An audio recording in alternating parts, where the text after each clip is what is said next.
بسم اللہ الرحمن الرحیم۔ السلام علیکم پیارے دوستو۔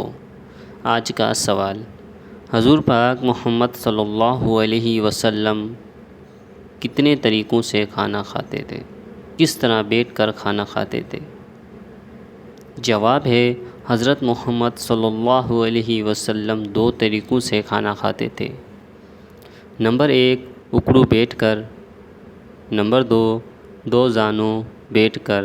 اور طریقہ یہ تھا کہ بائیں قدم کا تلو دائیں قدم کی پشت سے لگا ہوتا تھا، اور حضور صلی اللہ علیہ وسلم 3 انگلیوں سے کھانا تناول فرماتے تھے۔ کھانا شروع اور آخر میں کس چیز کا کھانا مسنون ہے، میٹھی یا نمکین؟ جواب ہے، کھانے کو نمک سے شروع کرنا، نمک ہی چیز سے پر ختم کرنا مسنون ہے، اور اس میں 70 بیماریوں سے شفا ہے۔ سوال ہے، وہ کون سی سبزی ہے جس کو حضور پاک محمد صلی اللہ علیہ وسلم سالن کے برتن میں تلاش کر کے کھانا کھاتے تھے؟ جواب ہے، وہ سبزی یقطین یعنی کدو ہے۔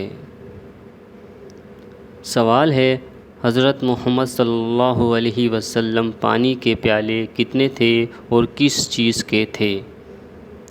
جواب ہے، 2 پیالے تھے، ایک جگ اور دوسرا لکڑی کا تھا۔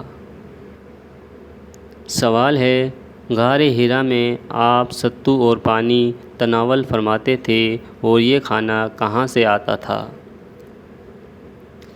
جواب ہے، قیام غار حرا میں آپ ستو اور پانی تناول فرماتے تھے۔ کھانا کبھی تو حضرت خدیجہ رضی اللہ عنہا لے کر آتیں، اور کبھی حضرت محمد صلی اللہ علیہ وسلم خود گھر تشریف لے جاتے اور 3 روز کا کھانا ساتھ لے آتے۔ دوستو، آج کے تھے سوال یہ اور ان کے جوابات۔ اگر آپ کو ہماری یہ ویڈیو اچھی لگی ہو تو ویڈیو کو لائک کر دیجئے گا، چینل پہ نئے ہو تو چینل کو سبسکرائب کر لیجئے گا، تاکہ آنے والی نئی ویڈیو کی نوٹیفیکیشن آپ کو ملتی رہے سب سے پہلے۔ تو ملتے ہیں نیکسٹ ویڈیو میں، تب تک اپنی ہمیں دعاؤں میں یاد رکھیے گا۔ اللہ نگہبان۔